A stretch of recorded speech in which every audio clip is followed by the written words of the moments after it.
I know तुम्ही पुण्याला सगळेच गेला असाल. So welcome in my new vlog Pune vlog. तर मी कल्याणवरून ट्रेन पकडली होती कोयना एक्सप्रेस आणि कोयना एक्सप्रेस मला ट्रेन ठीक वाटली. ओके बट कमी म्हणजे तिकिटाच्या खर्चामध्ये तुम्ही इझिली पोचता. आणि मग ट्रेनमध्ये खूप रश होती बिकॉज ऑफ डिसेंबर मंथ. मग तुम्ही कर्जत स्टेशनला आल्यानंतर वडापाव खाणं इट्स अ प्रायोरिटी. आणि पुण्याला आल्यानंतर तुम्ही जर स्ट्रीट फूड नाहीच एक्सप्लोअर केलात तर मजाच काय केलात. मग पुणे स्टेशनला उतरले आणि मग बस स्टॉपच्या इकडे गेले. पुणे स्टेशनवरून बाहेरच बस स्टॉप आहे. इझिली तुम्ही 10 रुपयामध्ये तुम्हाला जर FC रोड किंवा कुठे जायचं असेल तुम्ही जाऊ शकता. And I always prefer Pune साठी बसच, कारण की बस तुम्हाला खूप स्वस्तात मस्त सोडते सुद्धा आणि ऑटोवाले तुमच्याकडून बरेच पैसे चार्ज करतात. मग थोडंसं मी वॉक करत थोडंसं FC रोडवरून चालत होते. मग कलाकार कट्टा आला. कलाकार कट्ट्यावरती मग थोडीशी मजा करून त्यांचं गुडलक कॅफे जे आहे बाजूला तिकडे मस्त कॉफी प्यायली. कॉफी पिऊन झाल्यानंतर थोडं वेस्ट साईड आणि बरेच आउटलेट्स आहेत पुण्यामध्ये. रुपाली आहे, रुपालीमध्ये तुम्ही लंच करू शकता. क्रीम कॅलिफोर्नियामध्ये तुम्ही आईस्क्रीम खाऊ शकता. जर तुम्ही आईस्क्रीम लवर असाल FC चाटमध्ये चाट खाऊ शकता. वाडेश्वर एक जेवणासाठी खूप छान ऑप्शन आहे. इवन कन्नुकीच्या आहे. चॉकलेट रूममध्ये मला स्पेशली लेमन आईस टी खूप आवडतं.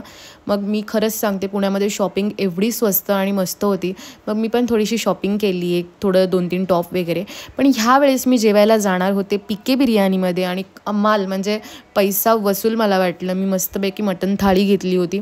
खूप ह्यूज आणि एका पर्सनसाठी मला वाटतं इनफ नाही आहे. तुम्ही 2 जर पीपल असाल तर मस्तपैकी तुम्ही कम्फर्टेबली खाऊ शकता. आणि मग तिकडे मग 650पर्यंत बिल झालं होतं. मग ते पे करून मी पुन्हा मग एक लेमन आईस टी प्यायले. लेमन आईस टी पिऊन मी थोडंसं पुन्हा एक्सप्लोअर करायला निघाले की आपण काय अजून करू शकतो किंवा काय काय आपल्याला करायचं आहे. मग पुन्हा म्हटलं की थोडंसं FC रोड एवढा छोटा आहे म्हणजे ठीक आहे, म्हणजे आपण एक 15-20 मिनटात किंवा एक अर्ध्या तासामध्ये फिरू शकतो. आणि मला तर खूप कंटाळा येतो कधी स्ट्रीट शॉपिंगचा. मग थोडं थंड पिऊन म्हणाले की आता चलो निघूया आपण एका न्यू प्लेसला एक्सप्लोअर करायला. ते होतं माझ्यासाठी चिंचवड, कारण की मी चिंचवडला कधी गेले नाही आहे. तर चिंचवडला जाण्यासाठी मी पुन्हा ऑटोचा ट्रॅव्हल करायचं ठरवलं, पण ऑटो मला खूप जास्त एक्सपेन्सिव्ह वाटली. मग मी ठरवलं की आपण जाऊया आता मेट्रोनी. तर मेट्रोचं ट्रॅव्हल मला खूप म्हणजे म्हणतात ना म्हणजे एक्सपेन्सिव्ह नाही बोलू शकत, पण मला खूप हेक्टिक वाटलं मुंबईसारखंच. मग फायनली मी मोरया गोसावी स्वामींच्या मंदिरामध्ये पोचले. पुण्यामधलं सर्वात मोठं आणि भरपूर हिस्ट्री असलेलं असं मंदिर मी म्हणू शकते. म्हणजे गोसावी स्वामींचं मंदिरामध्ये जे ग्रीन सराउंडिंग आहे आणि जे रिफ्लेक्शन्स आहेत जे बॉडीला आपल्या जाणवतात, खरंच मला म्हणजे मंदिर हे खूप स्पिरिच्युअल वाटलं आणि मस्त आहे हिस्ट्री आणि वाईब्ससाठी. त्याचं आर्किटेक्चर टेम्पलचं एवढं डिवाईन करतं स्वतःला. आणि मग त्या मंदिरामध्ये मस्त तुम्ही वॉक करू शकता कामली आणि एनर्जी एक तुम्हाला एक वेगळी मिळते. पीसफुल एक वाईब आहे तिकडे. मग तुम्ही तिकडच्या लोकल रेग्युलर लोकांसोबत तुम्ही गप्पा गोष्टी करून त्यांच्या स्टोरीज ऐकू शकता, तुम्हाला समजेल. आणि मी ज्या दिवशी गेले होते तेव्हा स्वामींचा म्हणतात ना की थोडंसं तिकडे सभा वगैरे चालू होतं, म्हणजे त्यांचा दिवस होता तो. आणि मला अशा दिवशी जायला मिळालं ते माझं भाग्य आहे म्हणावं लागेल. मग तुम्हाला त्यांच्या वाड्यावरती किंवा अजून बरेच चांगल्या गोष्टी आहेत आजूबाजूला सराउंडिंगला फिरण्यासाठी. ते तुम्ही स्पॉट थोडेफार बघू शकता, फिरू शकता.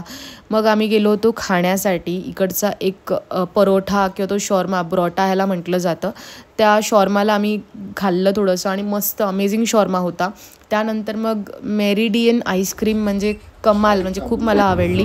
मग माझं स्टेकेशन मी करायला गेले जे फक्त मला 800 रुपयात मिळालं होतं. आणि खरंच म्हणजे स्टेकेशन छान होतं, ह्यूज वाटलं. पण थोडंसं मला तिकडचं ॲम्बियन्स आणि थोडं हे नाही आवडलं, कारण की थोडं डल वाटत होतं. पण छान, ठीक आहे, 800 रुपयामध्ये मला एवढंच मिळू शकतं. झोपलीच नाही, एवढं त्रास झाला मला, सर्दी झाली आणि त्यात खूप गोंधळ टाकायला झालं. खूप व्हेरी हेक्टिक डे आणि असं होच नाही कोणाचं. आणि हा रूम आहे बेसिकली.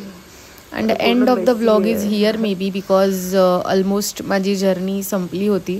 पण तरी पण मी सकाळी ठरवलेलं की थोडंसं जाऊन मी थोडं फिरेन. मग माझी दुपारची 3:30ची ट्रेन असल्यामुळे मी पहिले स्वामींचं मठ एक्सप्लोअर केलं. मग सुदामाचे पोहे ट्राय केले आणि मग ते खाऊन झाल्यानंतर म्हटलं की आपण आता मिसळ खायला जाऊया पोहे खाऊन झाल्यानंतर. मग तोपर्यंत ठरवता पोहे खाऊन घेतले आणि पोहे एवढे कमाल होते, म्हणजे कितीही खाल तरी कमीच. मग नेवाळे मिसळची एकदम झणझणीत तिखट मिसळ खाल्ली, डोळ्यातून पाणी आलंच पाहिजे अशी मिसळ होती, म्हणजे कमाल मिसळ. त्या मिसळीची चवच थोडी वेगळी. मग म्हटलं चितळे बंधूंना जाऊन आता थोडी शॉपिंग करूया. मग चितळे बंधूंना जाऊन मी थोडंफार शॉपिंग केली. घरी माझ्या म्हणजे फार फूडी लोकं आहेत, तर मी त्यांच्या सर्वांसाठी थोडंसं भाकरवडी आणि आमवडी वगैरे बऱ्याच अशा गोष्टी घेऊन गेले. आणि ना चितळे बंधूंनी एक नवीन असं हे काढलं आहे, त्यांचं पोह्यांचं कुरमुऱ्याचं एक पॅकेट होतं, ते मी एक थोडं घेतलं होतं. ते झाल्यानंतर म्हटलं की थोडं पुन्हा एकदा पुणे फिरूया. आणि मग मग माझी पुण्यावरूनच ट्रेन होती. मग तिकडच्या लोकल गोष्टी किंवा थोडंसं मी अजून तुळशीबाग वगैरे फिरले नव्हते, ते थोडं एक्सप्लोअर केलं. मग बाप्पाचं दर्शन घेतलं आणि मग प्रवासाला सुरुवात केली. कारण की मार्केट आणि शॉपिंगला जायचं म्हणजे बाप्पाचा प्रवास घेऊन म्हणजे दर्शन घेऊन गेलेलंच बरं, कारण की खूप वेळ जातो शॉपिंग करायला. मग छानपैकी थोडंसं फिरून आता म्हटलं लंचचं काय, तर मी ठरवलं की कॅम्पातला बर्गर खाऊया. बर्गर एवढा यूज होता 173मध्ये, म्हणजे 140 रुपयाचा बर्गर, पण एवढा यूज बर्गर म्हणजे एका पर्सनला अजिबात नाही जाऊ शकत. तरी पण तो खायला मॅनेज केला कसा बसा. मग तो खाऊन म्हटलं आत्ता मला ह्याच्यापुढे काहीही जाणार नाही आहे, एंड ऑफ द डे मी याच्यापुढे काही खाऊही शकत नाही. मग मस्तपैकी थोडं फॅन्टा पिऊन म्हटलं आता आपली जर्नी इकडेच संपणार आहे. पण त्याच्या आधी पुण्यामध्ये बुक फेस्टिवल होतं. मग त्या बुक फेस्टिवलला छोटीशी व्हिजिट दिली आणि मग व्हिजिट करून bye, end of the vlog. Thank you. Wait for a next vlog.